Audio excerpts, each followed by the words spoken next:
Şu an yolda mahsur kalmış bulunmaktayız.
Karacabey Kurşunlu Köyü.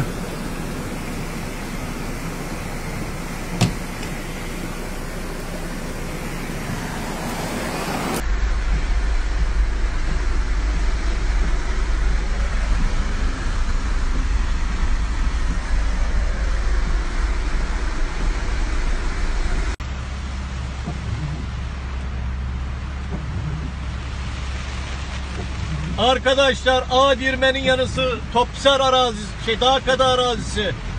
Bakın şu anda asfaltın üstünden taşıyor su, bak.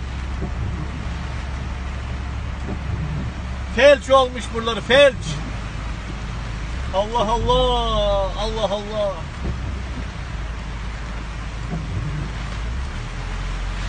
Şu anda ana asfaltın üstünden geçiyoruz. Bakın arkadaşlar, ana asfalt. Bandırma Karacabey Karayolu. Bandırma Karacabey Karayolu. Allah Allah illallah.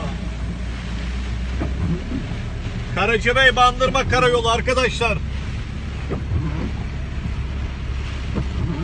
Ben böyle bir şey vermedim komşula. Topsa Dağkada arazisi.